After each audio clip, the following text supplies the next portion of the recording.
Next up we have the King's Gambit. So right, okay.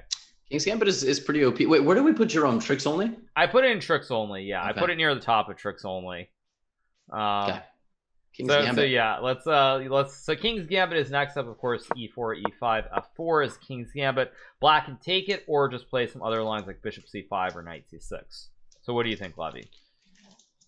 I like the King's Gambit a lot.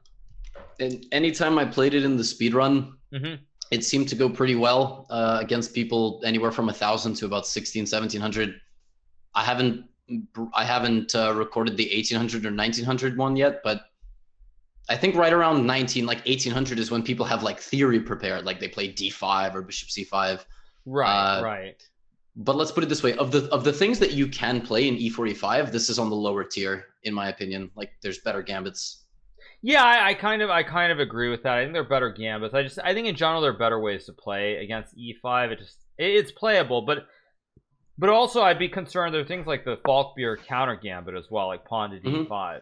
Yeah. And like after takes E4, black also tries to gambit and attack very quickly in the center of the board. So I'm I do worry because I think there are a lot of very dangerous replies.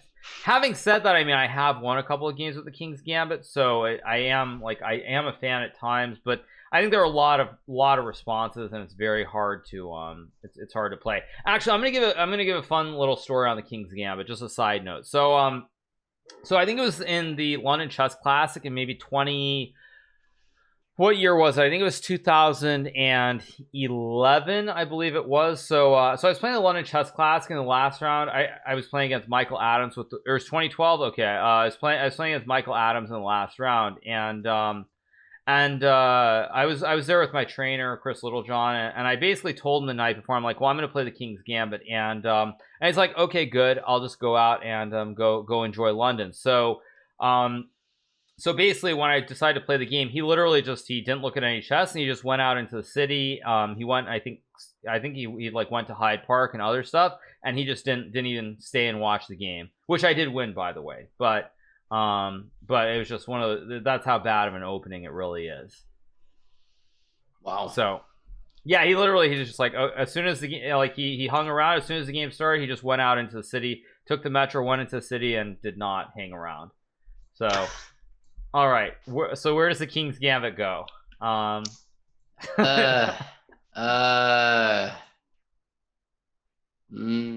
doesn't even have tricks. I mean, it's just like a weird gambit that like I don't know. It's a very low tier, maybe not. There's no tricks in it. It's either maybe not or garbage, and I don't think it's garbage. Yeah, I think it's probably just maybe not. I agree. Just maybe not.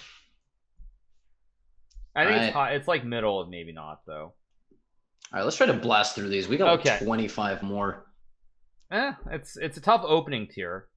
Okay, so next we have the King's Indian Defense, which is let me rotate the board, which is of course D4, Knight F6, C4, G6, Knight C3.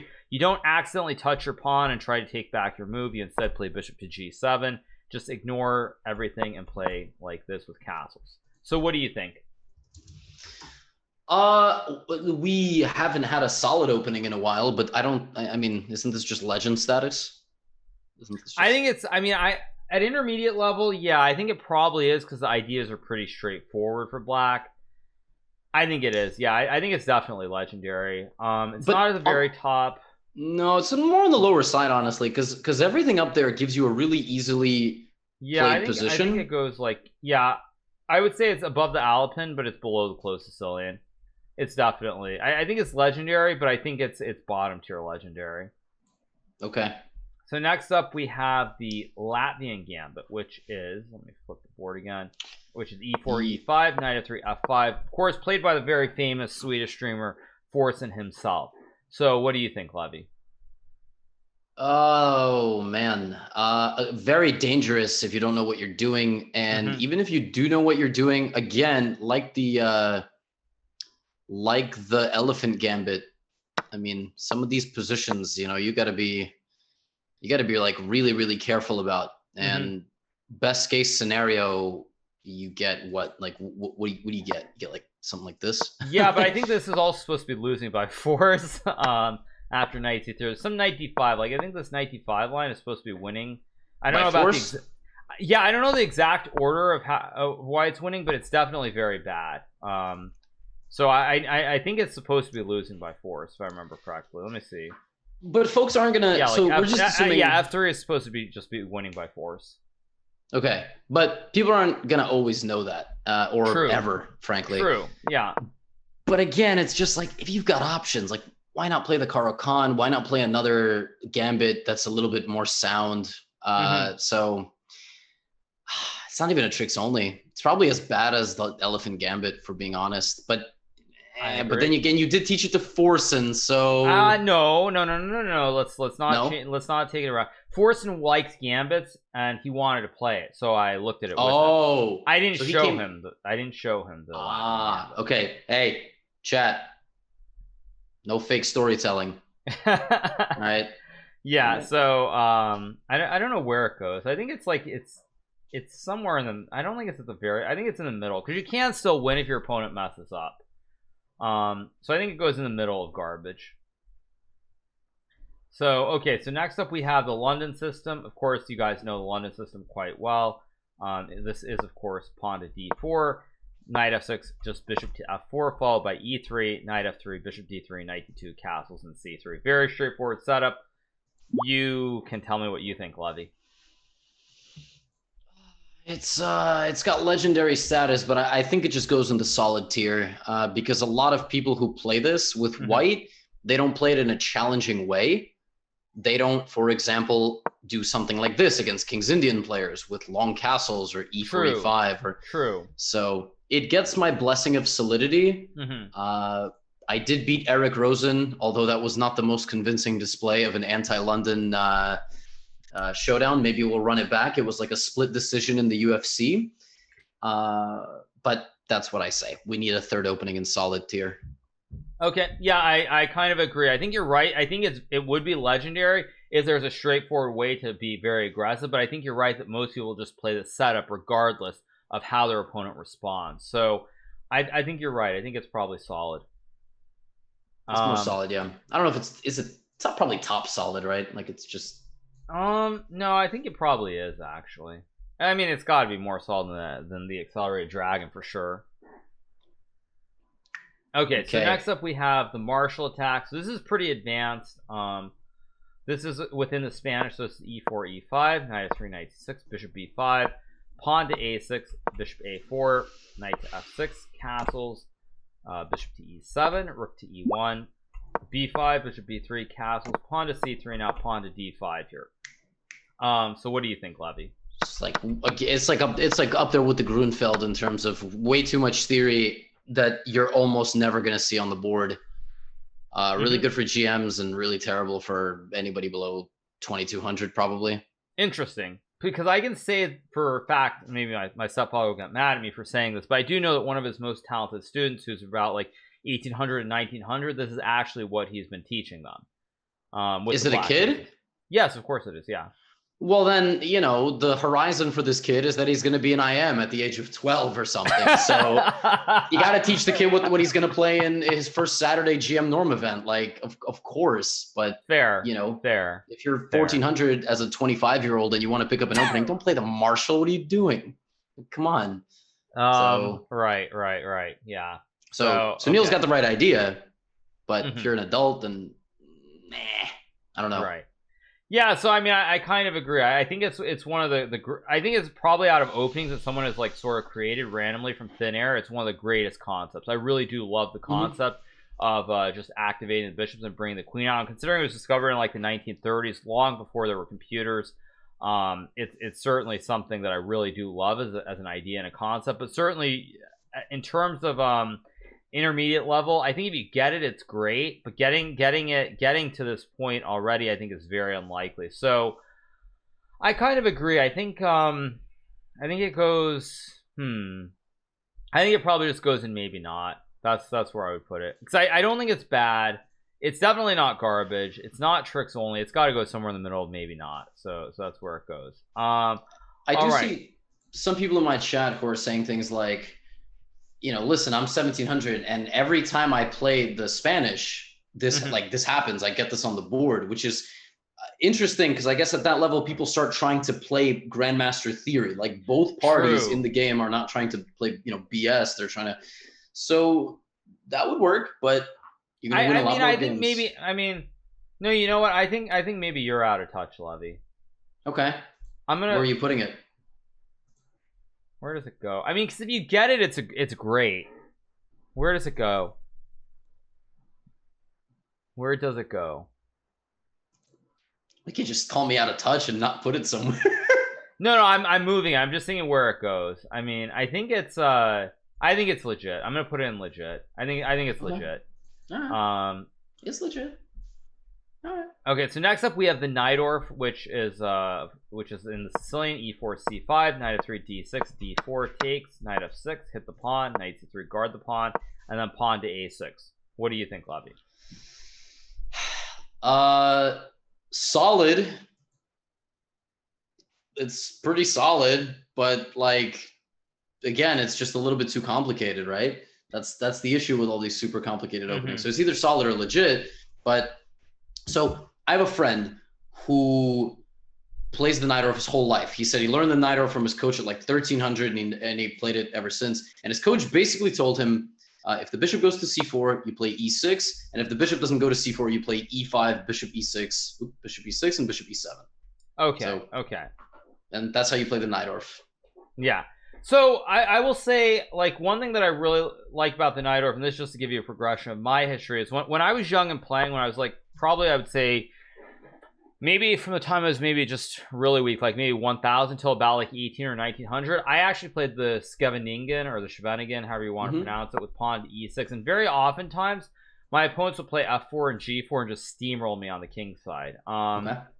So I do think the Nadjorf is a much better choice here, because it does give you the flexibility to play pawn to e5. Your pawn doesn't get stuck on e6 here. So like I think the Nadjorf is better. I don't know if I love it because it's complicated, and you end up with these structures where I think objectively it's very hard to play. Like even if you get something like this, knowing when to put the bishop here and trying to break in the center with d5 is very, very hard in general terms. So I don't know where I'd put it. I think for me, solid is a little bit too high of a ranking. I think again it's probably in legit somewhere. And just because I see this weird picture of somebody, I'm gonna put it at the bottom. Okay. Because come on, who's this guy compared to this guy? Like this guy is like whatever. Okay, so yeah, let's keep going. Okay, next up we have the Nakhmanson Gambit. Nakhmanson Gambit, yes. I don't even know what this is. Well, you mentioned it a second ago, so you make the moves. Yeah, it's for white. It goes e4, e5, and if you pair this with the Evans Gambit, this is game over. It's knight f6. You have knight g5, but here you play d4. Right. They take. You castle. They take the second pawn, because if they don't, you go e5. Right. And that's a problem. And then here you play the god tier move, knight c3. Okay, so this is apparently winning for black. So let me. I don't know why this is winning. So let me see. Let me think. So I'm assuming here it's winning because black takes for sure. And then what's your next move? Bishop takes f7 check. Oh, I thought you'd play like rook e1 or queen d5. Okay, you're gonna do this. Okay. Okay, so I take, of course. You check, yeah, right? And then here there's queen d5. Right. And then I go back. So yeah, so king e8 is pretty dangerous. On a high enough analysis, it's okay, but here white goes rook e1. And has like really intense pressure. And again, if black doesn't know what they're doing, like you just lose. Yeah. You're just gonna lose. So the refutation here is king f6. Queen e4, and I believe bishop h6 or bishop e7 in one of those orders. I think you have to play h6 here. Okay. And then it's bishop e7, something like that. Maybe might be bishop e7. No, but h6 you lose to queen f4, don't you? Don't you get checkmated? You might. Or no, maybe it's just a draw. But I mean, you're definitely not. You're not winning here. That's for sure. Then it might be bishop e7. It might be bishop e7 to stop this whole idea. Okay, so it's bishop e7. Okay. Might be, yeah. Well, yeah, because probably what do you run your king this way? No, you just go king g6, and you just try to like back. Yeah. No, I mean, okay, but at least people know that it's winning. So before we get too deep into the weeds on the preparation here, what do you think, Levy? So it's actually funny. I don't have the eval bar on, so I was just trying to wing a lot of that analysis. I did make a video on some of the analysis of the Nakhmanson, but I didn't go that far in depth. YouTube has a ton of videos now on deep engine analysis, so it's not that hard to find the solution. Practically a pretty good weapon, but it does have just a very clear refutation, doesn't it? So right. Yeah, I think for me it's tricks only, because with all the videos, you just go, you look at it, and it'll take a couple of minutes, and you'll know how to refute it. Yeah, but who has a couple of minutes nowadays? I mean, you said that everyone's saying there are like 20 different videos on YouTube, so but they haven't watched them. They just see the thumbnail, and then they come here and they're like, there's a video, I didn't watch it, or I watched it but I didn't learn anything. I mean, for me, I'm gonna put it in tricks, but I think it's at the very top of tricks, because I was completely unaware of it until you mentioned it. Well, we're gonna put Nakhmanson in the YouTube tag, and then every time somebody looks it up, they're gonna get this video right on this timestamp, and that's gonna be that. Okay, right. So next up we have what, the Nimzo Indian, which is an opening for black. So it's after d4, knight f6, c4. You go pawn to e6, knight to c3, and then bishop to b4. I love it. What? I love it. I love the Nimzo. I think it's great. Is it solid or legendary? I think is really the question. Oof.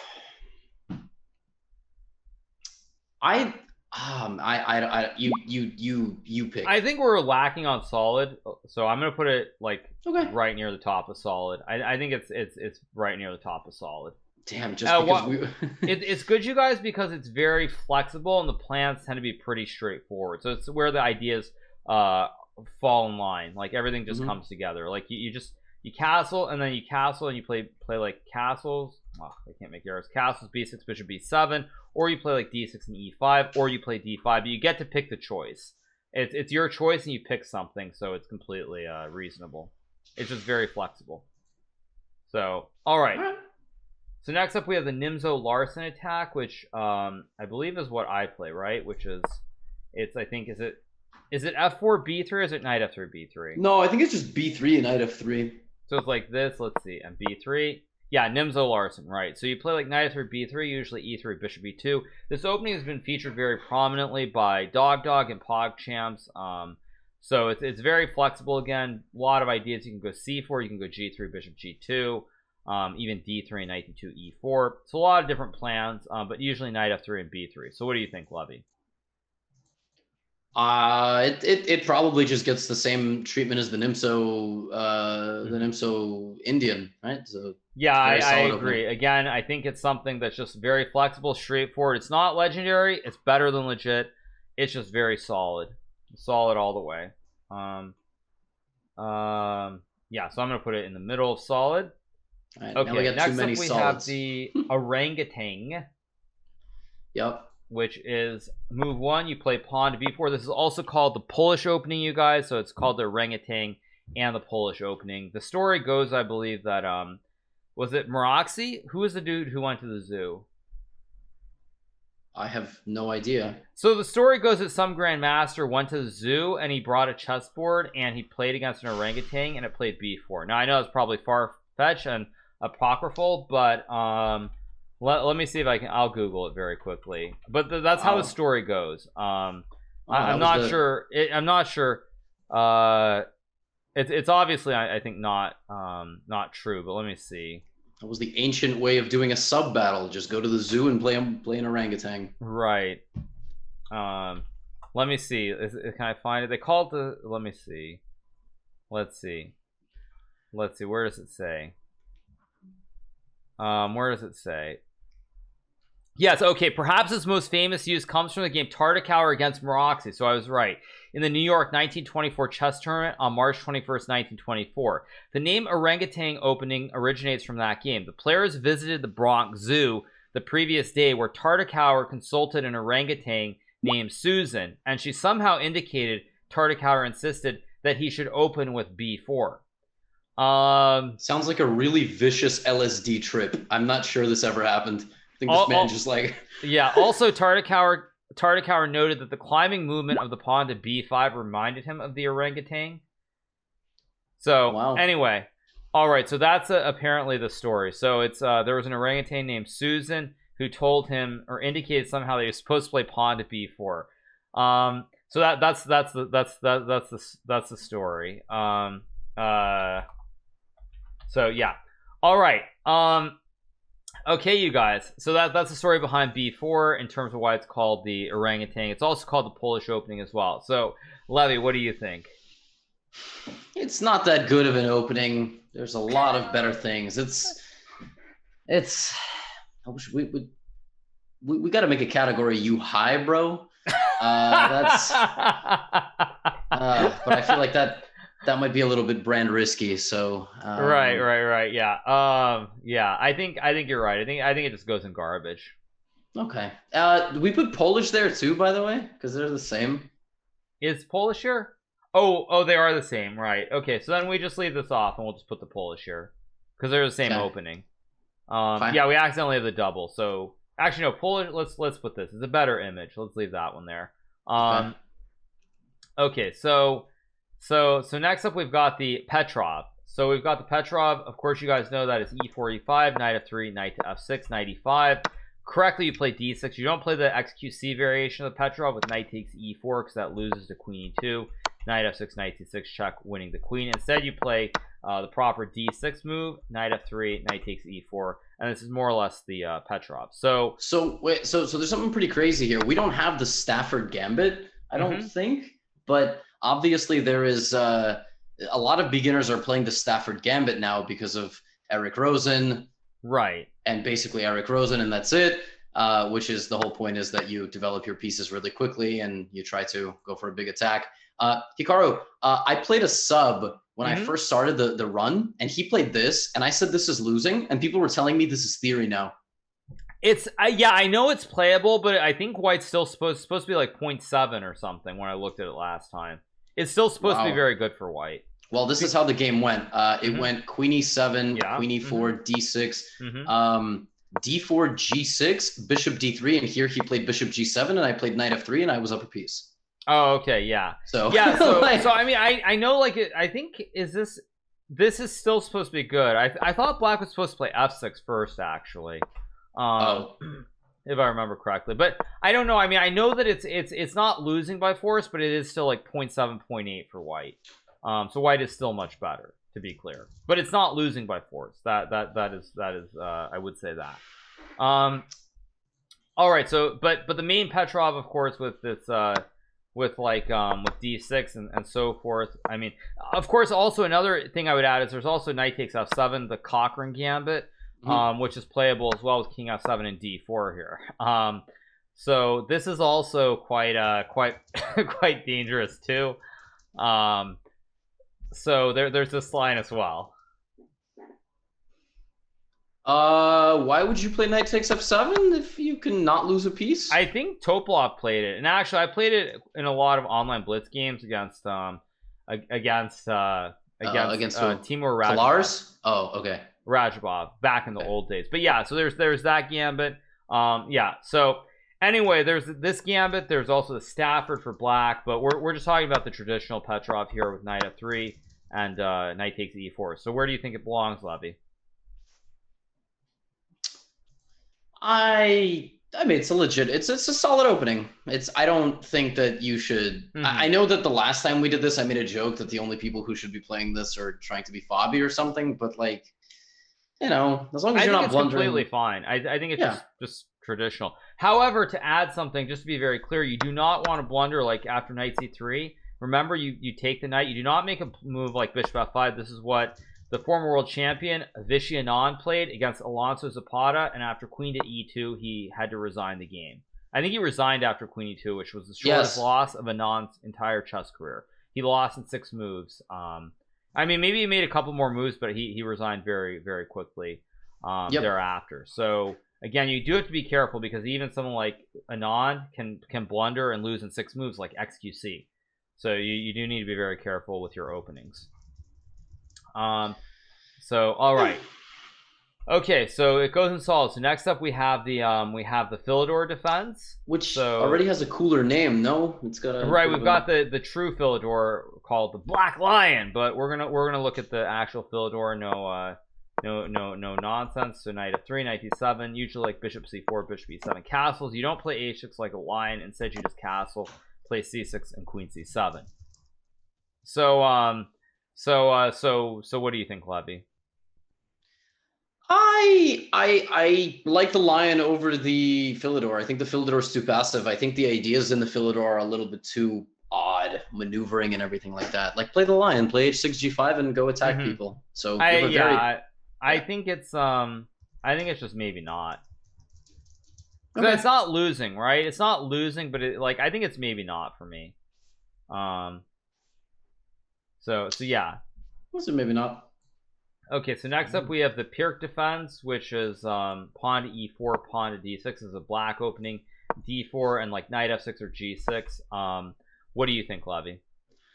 What is, I think I might have asked you this already. What's really the difference here between this and like a King's Indian setup, especially for an intermediate player? Is there a very clear difference?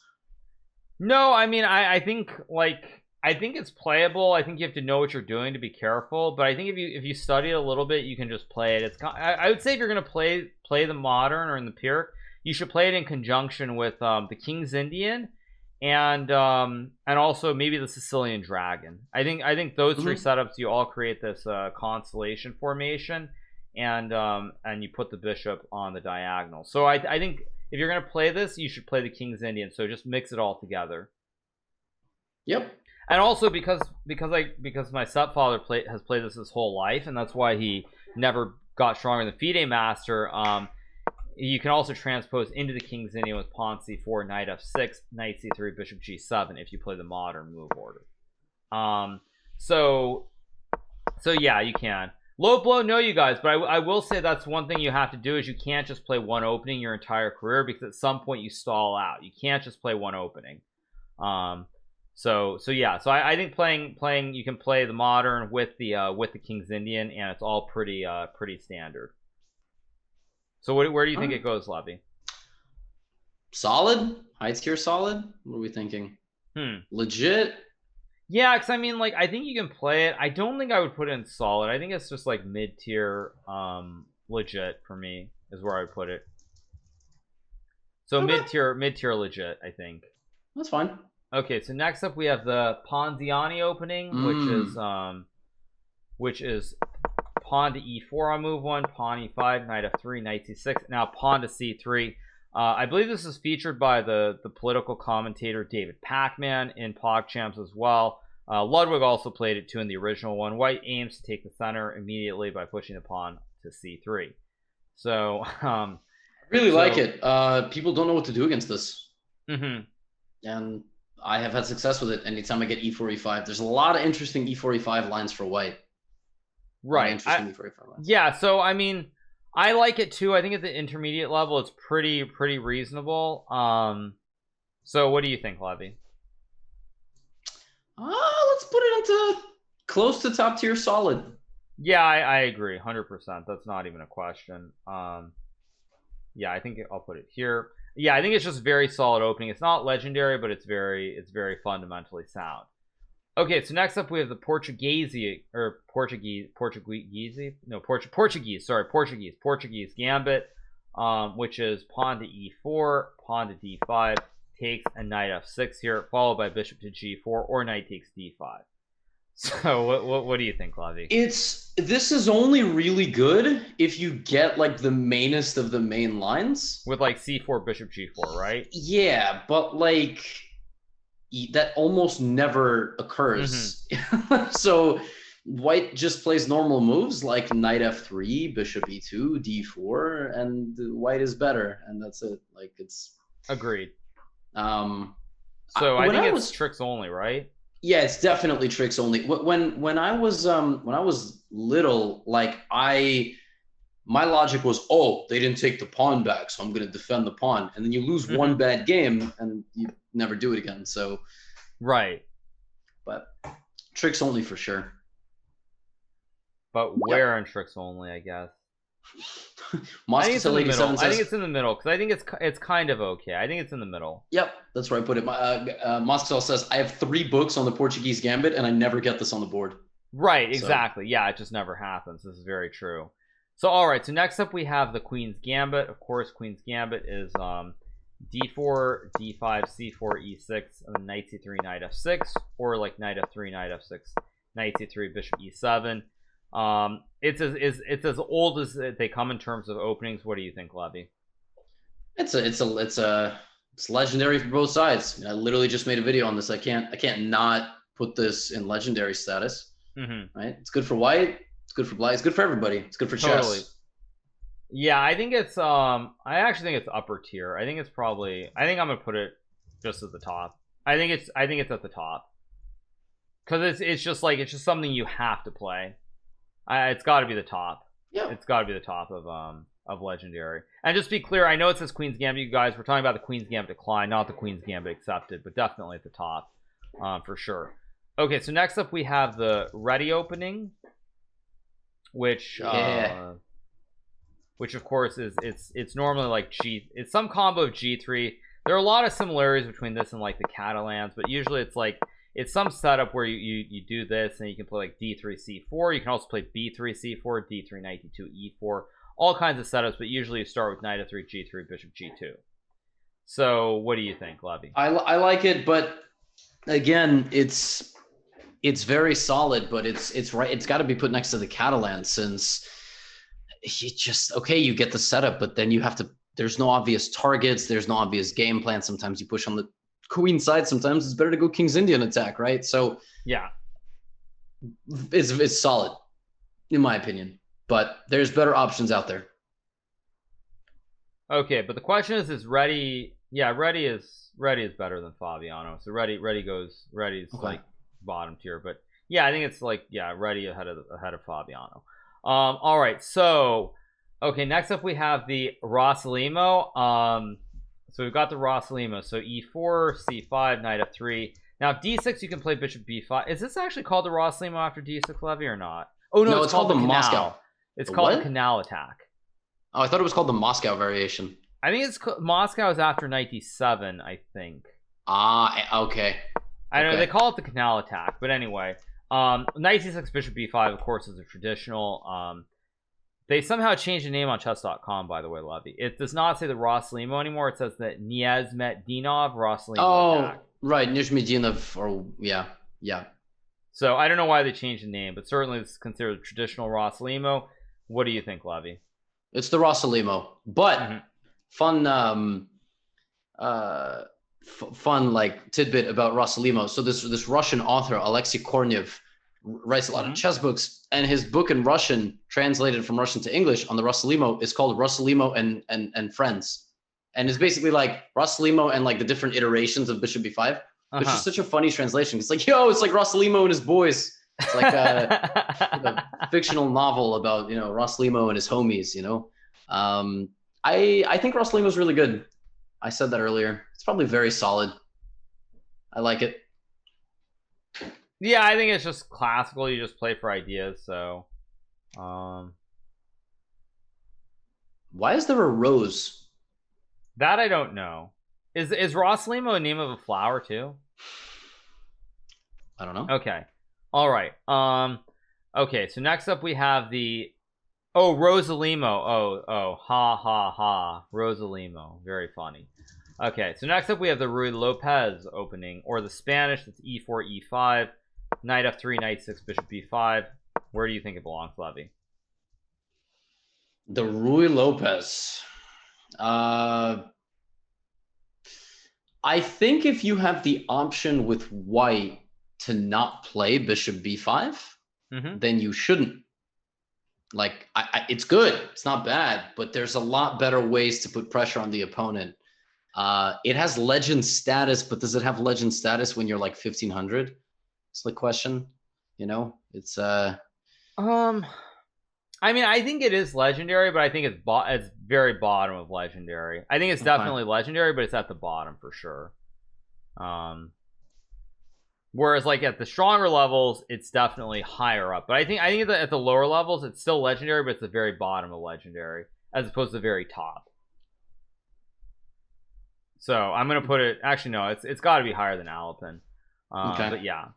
So how can it be legendary, but the Berlin is garbage? Because the Berlin is a specific response by black, as opposed to the more traditional replies. But it's something that with white you just play it. Everyone plays the Ruy Lopez. It's just one of those openings everybody plays. All right, so next up we have the Scandinavian, which is pawn e4, pawn to d5. What do you think, Levy? Well, it's like an excited kid running out to d5, but you forgot to play c6, which is in legendary. You know, you got a little too hyperactive. It's not bad if you know what you're doing. I know we've been putting this in garbage, but I also have to say I beat so many people with something like this during my speed run that it was a little bit embarrassing. Like, you have no idea how many. It's a knight 95 or knight 25. Yeah. Yeah, like, how are people blundering this? That's my God, and they're like 1300. So yeah, no, that's true. I mean, I think certainly what I would say is that if you know the right setup, then it's fine. But yeah, I think it's very hard. So you have to bring the queen over, you have to push the pawn, and it's not trivial as far as I can tell. So having said that, if you review your lines and you pray to your shrine of John Bartholomew, you'll have good games. You'll probably get like a decent position. At the same time, just play the Caro Khan. Life is so much easier when you're defending the pawn with a pawn. True. So I don't know. It's a bottom tier legit. I mean, I'm gonna put it in maybe not. Okay. I mean, I don't know. It's an addiction, man. It's a cult. Like, get out of there. It's like being part of Amway. All right. Scandi is a pyramid scheme, is what it is. You know, it's like, stop. Get out of there. Go get a real job. Okay, I'm done. Sorry. Yeah, I think I'm gonna put it in right near the top and maybe not. Okay. Some people are asking me why this is losing for black. It's losing because when you take the bishop, there's knight g5 check hitting the king, and then white captures the bishop, and white is just up one pawn, and black has no development of the pieces. There are many pieces on the original squares.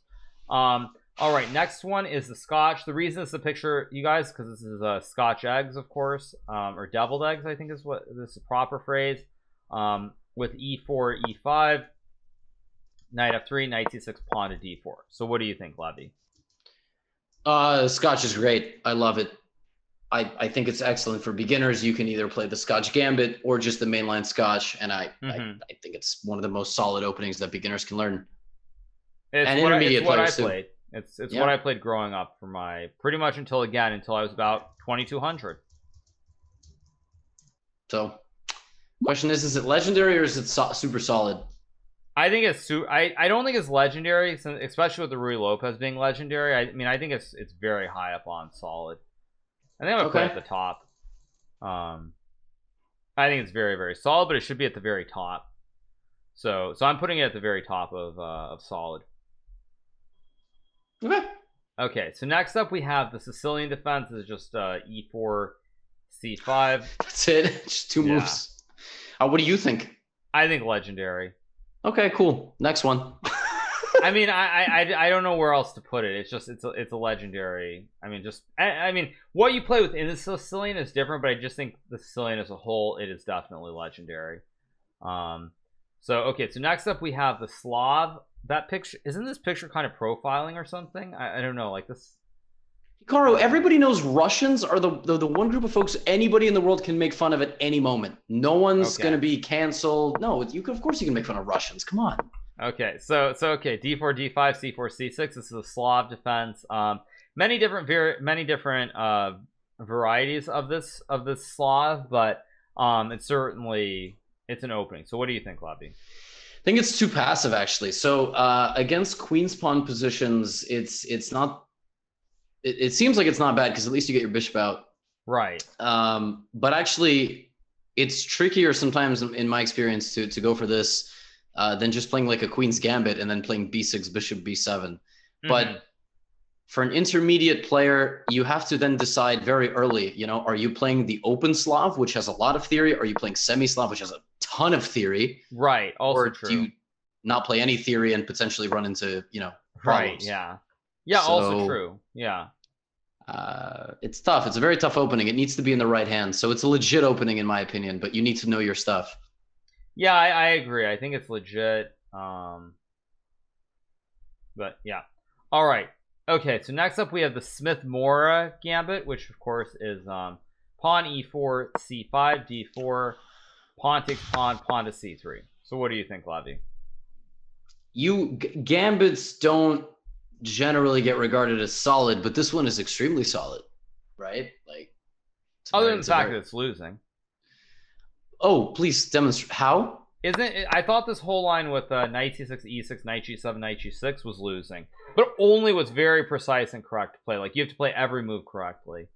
It was my understanding. It's not as losing as like a Nakhmanson, though. That's actually true. Losing. That's actually just losing by force. No, that's a good point. That just loses by force. That's true. This doesn't lose by force. It's just like 0.6, 0.7 again for black. Listen, if you run into a guy who knows knight c6, e6, knight e7, knight g6, I would be willing to bet that if somebody rated 1500 in the chat, chess.com 1500, not Lee Chess, played the Smith 100 games, you would get knight e6, knight e7, knight g6 like 5 times. Peak. Right. Top. Yeah. No, that's true. That's true. Again, and you're right. We're talking intermediate level, not like a grandmaster level. That's fair. Yeah. So where do you think it belongs? Top 5 solid. Someone's got to go. I kind of agree. I think so. But who gets the boot? Yeah, I think it's top 5. Yeah, I think it's top 5 for sure. I agree with that. All right, so next up we have the Sodium Attack, which is on move 1, white plays knight to a3. So what do you think of the Sodium Attack? Well, not to steal one of your lines, but I have very poor memories of the Sodium Attack because I played Sanitation Engineer, and I got some pretty okay positions, and I was humiliated in Rook Knight and 3 versus Rook Knight and 3 in a blitz game. But my position from the opening wasn't terrible. Then the next game you played f3 and knight a3, and that was dejecting mildly. It's not very good, is it? Like, what would you say about knight a3? I think intermediate level, it's going against all the basic principles. So I think it's just garbage. Okay. It's just garbage. All right, and Stonewall, Tromposky, and Vienna Gambit. 3 left. So what is this image, first of all? Is there like some group called the Stonewalls? Because this picture looks like, I don't know, it looks weird. I don't know what the picture is. I want to see if my chat knows, because I don't get it. The Stonewall riots? I don't even know what that is. What were the Stonewall riots? I have no idea what that is. Sorry. Is that something in the UK? Oh no, this was in New York? What? I actually have never heard of this. This was in Manhattan. This was in New York? Wow, I actually had never even heard of this. Wow. Okay, well, you learn something new every day. I knew this happened, but I had no idea this was called the Stonewall riots. Oh, wow. Oh, okay, fair enough. All right, so okay. All right, so the Stonewall, of course, is not of course. I keep saying of course now. Sorry, Stonewall is d4. Black plays something like d5, e3, and then plays f4. You create this sort of pawns. You create this over protection of the square, and then you bring out the knight and the bishop and castle your king. It's called a Stonewall because kind of you try to create these pawns and it becomes a Stonewall of pawns in the center of the board that black can't really attack.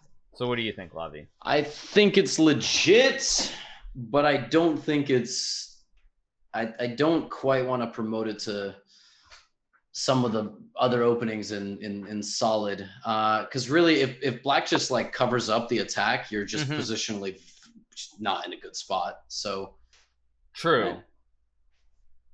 Yeah, true. Okay. So. All right. So yeah, I think you're right. It probably goes in legit somewhere. So maybe like, where in legit? Where in legit? I think it's bottom tier, right? It's bottom tier legit for sure. So you said legit, right? Or am I crazy? I heard you say legit, so legit. Right? Yep, okay, just making sure because everyone's like, oh, what's going on? So yeah, so next up we have the Tromposky, which is pawn to d4. Black can respond either knight f6 or d5, and then white replies with bishop to g5.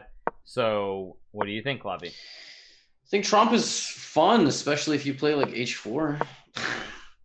Right, so the h4 is a move, bishop f4 is a move. I think you can also play bishop c1. Now, I remember h4 because I think when the Tromposky was sort of becoming popular in the late 90s, around like 1997 or 98, I actually remember in those days in that time, when you want to study openings, one thing you would do is you would like print out the chess-based notation. You'd print it out on a piece of paper and then like use a physical board and study it. And I remember looking at this line with c5 takes queen a5 knight d2, knight g5 h g5, and I believe the correct move was g6 here to fianchetto the bishop and then take the pawn on c5. And I had these like chess-based printouts on like actual paper, and I remember this very fondly.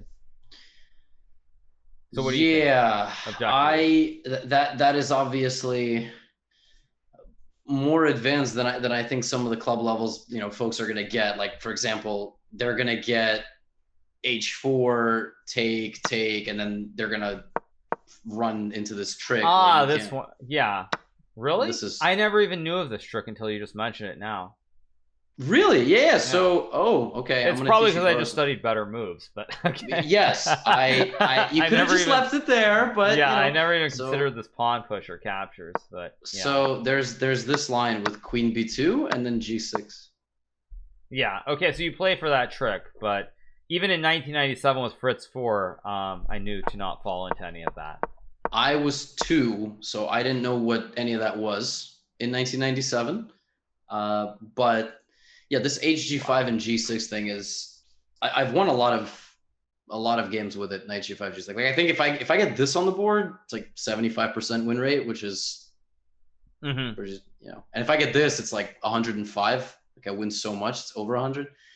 I drew Sam Sevian in this system to get my second IM norm. So. Wow. What is it legit? It's legit. I mean, of course, the Tromposky is a legitimate opening, but is it solid? It's probably solid. It's probably low tier. I think it's low tier solid. Yeah, I think it's like it's low tier solid. Yeah, low tier solid. I agree. Okay. All right. So next up we have the advanced French. We're skipping for now. That's the last one. I'll figure out where we put it. So this last one then is the Vienna Gambit. So the Vienna Gambit, it's the Gambit, right? So that's the one with black, which I actually played, which is no, it's with white. It's with white. This is the Vienna Gambit. I thought this was wait. 1 second. Let's go back. Let me just see what it calls this. No, this is just the Vienna variation. Vienna variation, right? As opposed to Vienna Gambit. Okay, so then the Vienna Gambit is the white one. Okay, so e4, e5, knight c3, knight f6, and pawn to f4. So it's the Vienna Gambit. So since I'm biased, I'm abstaining. I'm going to make a decision after you explain. What do you think? Very reasonable opening. I've played it quite a bit with white. I don't think it's a true Gambit because very oftentimes if black takes it, you end up getting massive development. You win the pawn back very quickly on f4. So I don't think it's a true Gambit. I think, like, objectively, if black doesn't know what they're doing, it's very, very good for white. So I would probably rank it as, where would I rank it? This is hard. I think I'd probably rank it as, I think it's low tier legendary. I think I'm gonna put it in legendary. It's not solid. It's definitely better than legit. I think it's low tier legendary. So I'm putting it low tier legendary. That's where I put it. I mean, I play the Vienna Gambit against, you know, anytime I'm playing Blitz, and I think I win 70% of my games against title players. So it's a good opening. Yeah, no, I definitely agree. I think it is a good opening. Isn't this the Grand Prix? Like all these openings, you guys, they kind of flow together. It's just against various setups that we have different names. But you are right that a lot of the piece placements are very similar for one side. Like this is I mean, it's like the Grand Prix, it's called the Grand Prix because black pushes the pawn and move 1, which makes it a Sicilian, not e4 e5. So it's like, but the piece setup placement for white is the exact same. You bring the knight and bring out these 2 pawns right away. It's just black's response dictates what the opening is called. All right, so then I guess advanced French is the only one that I have to figure out where I'm putting it now at the end, because I was really unsure earlier. I think it's just gonna go in legit. I think I just put it in legit, and that's that. It's just middle tier, maybe upper tier legit, I would say, but probably legit. So that's, I think today's we were really focused. Like I know we told stories and we had jokes, and Dimitri Kalars just got the brunt of the roasting today, and we're sorry, Dimitri, but oh, stop pretending, Levy. You're not sorry at all. I'm so not sorry. I am like, no. I mean, if I'm sorry to anybody, I'm sorry to some of these garbage openings, you know, like. Yeah, like I mean, maybe this will make me sound like a little bit of a, you know, I'll sound a little bit psychotic, but one thing that I really liked growing up was like, is like, if someone else in my family did badly, like my brother did badly or my stepfather did badly, like there was always me to tag team and just beat that person, or one of us would beat that person. So like, I really like that like if somebody did well and they started thinking they were really good, that there was always, I could always come in and just like pound them. So I that's one thing that I liked. Maybe that makes me sound psychotic a little bit, but I always enjoyed that. So it's like when you talk about Dimitri and how he's like, oh, you're really fast with the mouse, it's really nice that like it's like I was able to just crush him with the Jerome Gambit. Yeah, though I mean that was a wild game. The fact that you can just, you know, get a decent position from an opening like that and then you know, kind of keep pushing. But this was good. I honestly feel like a lot of people will benefit from the beginner and intermediate runs that we did. Definitely. I totally agree.